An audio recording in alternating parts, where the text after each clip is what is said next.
rajim bismillahirrahmanirrahim. Godiya ta tabbata ga Allah subhanahu ta'ala wanda ya ba mu dama. Hausawa suna cewa ba na kasashe sai kasashe. To ta inda muke wa Allah subhanahu ta'ala mai komai mai kowa godiya, dan ka na kasa a kafa ko ka na kasa a hannu ko ka na kasa a hannu, to ai ita zuciyarka bata da kasu ba, saboda ba na kasashe sai kasashe. Sunana Abdullahi Lawan, wanda aka haifa a ƙaramar hukumar Dala, mazaɓar Adakawa. Na yi Adaka Primary School, daga nan na ɗan shiga kasuwanci na fatauci, ina zuwa Kwatano in je in siyo kayan mota in dawo,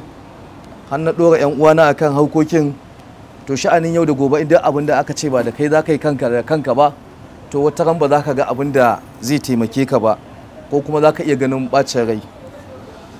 Dalilin haka ne yasa na tsaya na yi tunani da kaina, na gaba abin da ya kamata da ni illa in shigo haukokin mutanenmu. Ina da wata basira da Allah ya bani wanda zan iya faɗaɗa ta. Misali shine kamar yanzu wannan keken guragu da yake gabanka kake gani, a nan Kano na gan shi, amma cikin hukuncin Allah a Legas na fara kera shi. A Legas kuma abin da yasa na Legas ɗin ma da na je na yi aiki a wajen wani Labanis ana ce masa Haidar Yatim. Ina ɗauko kaya a tamfofi daga Legas in kawo Kano in koma.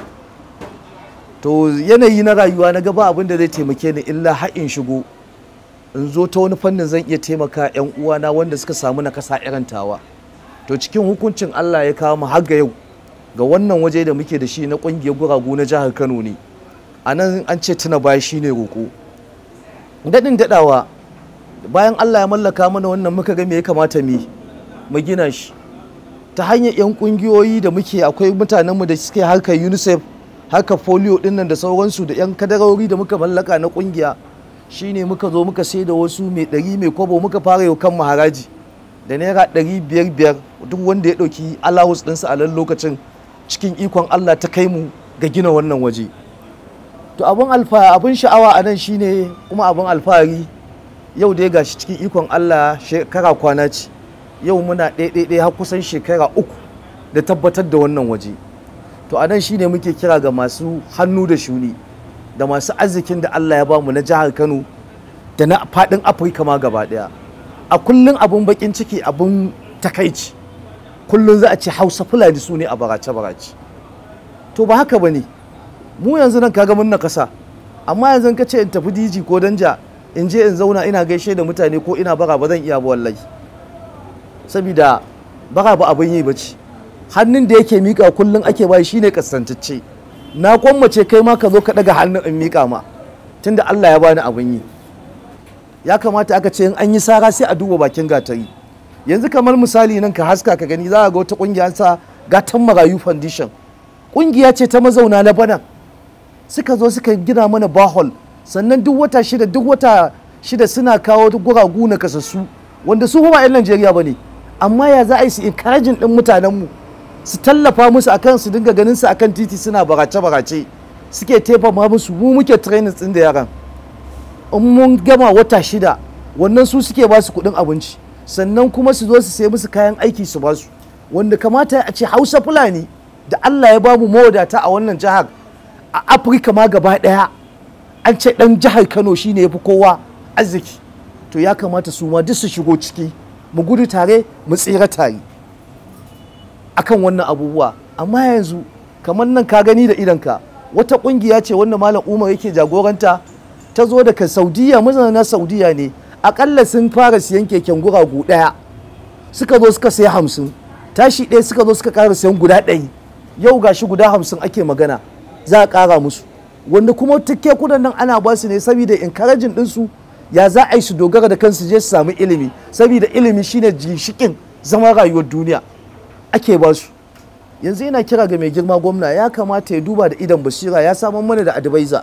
ga disabled leader namu na Najeriya gaba ɗaya. Onginsa dan usulin jihar Kano ne, wanda ake kira musu bawu Didi Lawan. yanzu ka kalli wannan aikin da idanka a aljihunsa ya zo ya gudanar mana da shi saboda yana kishin kungiyar kuma ya kishi shi ma mun taso da shi a cikin tare wanda ko bayan baya wajen nan zamu duba mu gani ainihin wanda Allah ya ba wannan jagorancin na kasassun Najeriya gaba ɗaya ai ya zo yayi wani abu anan alhamdulillah muna godiya a gare shi sannan kuma muna kira ga gwamnati ya kamata ta farka kullum Hausa Fulani ake zagi kuma Hausa Fulani Allah ya musu sutura ya kamata su fito su shigo su taimaki wannan al'umma ta su dan hannu ɗaya baya ɗaukan ɗaki gaskiya wannan sana'a ta ni a Lagos na fara ta kuma dalili ɗaya ne zuwa biyu ni dai tun san da na je Lagos ba bara nake ba amma yawancin abokanai na in sun dawo lokacin Abacha yana da rai zaka ji an ce go meet your brother Abacha to wannan abin ya ban haushi ya bani takaici za a ce ka je ka samu dan uwanka shi yake mulkin Najeriya Abacha kenan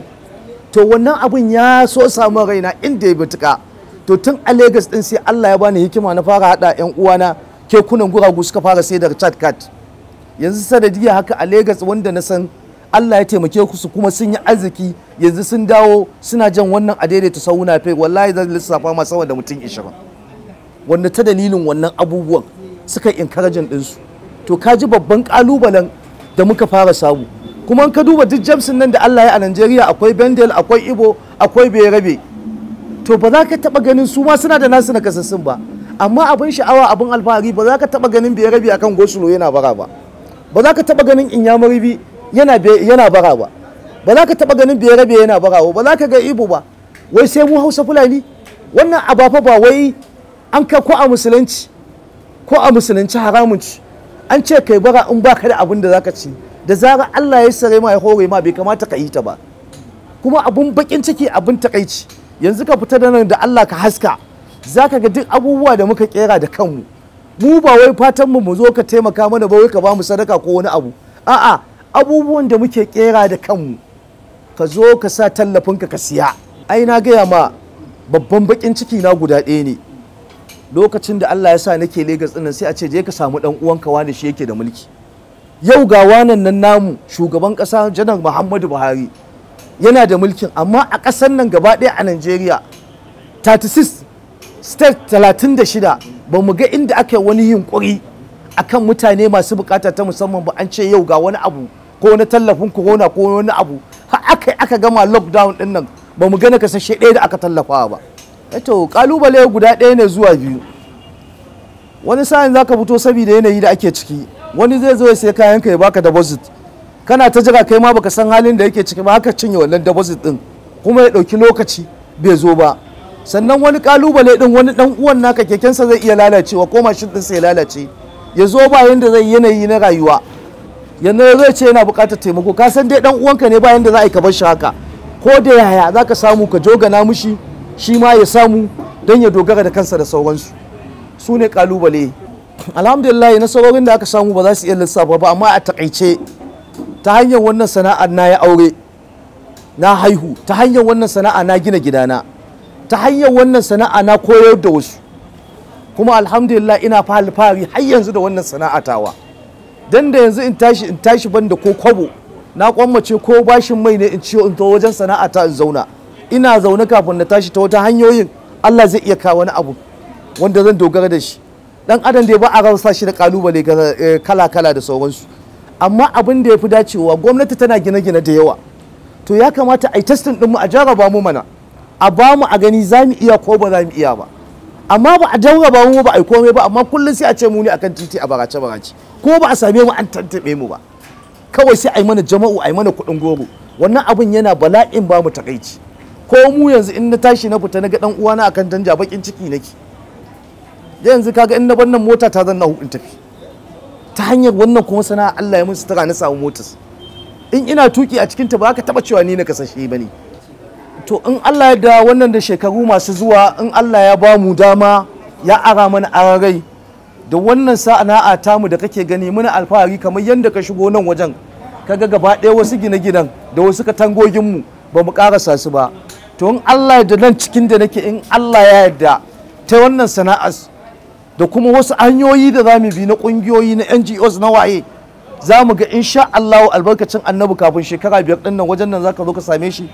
an gama shi, an yi komai, an sa furnitures, an yi komai, ya zama compatible hall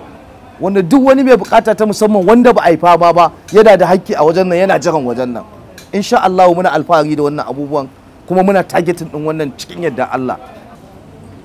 To shi dai ka san duk abin da za ka yi a rayuwa sai ka haɗu da ƙalubale kala-kala.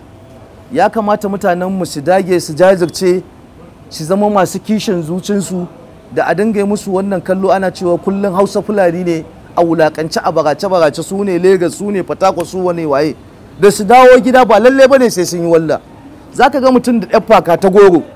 jarinsa kwata-kwata bai wuce naira 1,500 ba, amma za ka same shi da 'ya'ya 10, 'ya'ya 8, 'ya'ya nawa ta wannan sana'o'in. Allah ya sa abin albarka. Shi abu albarka ake nema koya take. In Allah ya sa lamarinka albarka sai ya ga da wani dan abu wanda bai taka ya karya ba ya haye. Wallahi ina baka misali, lokacin da na fara sana'a wallahi da wilin keke ɗaya na fara ajiyewa.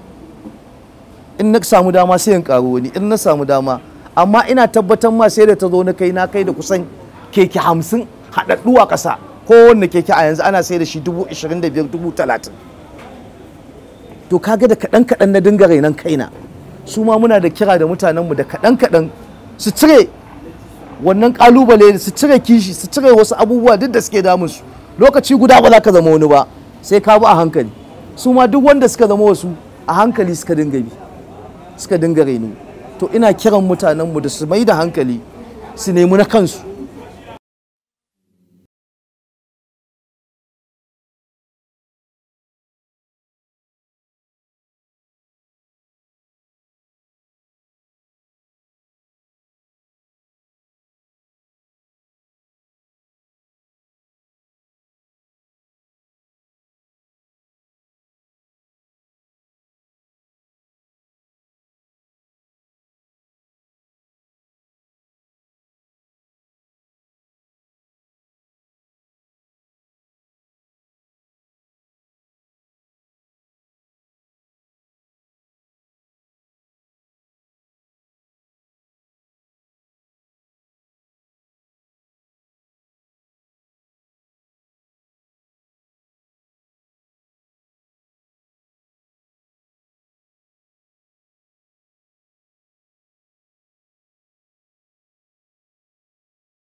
Nakashasshe.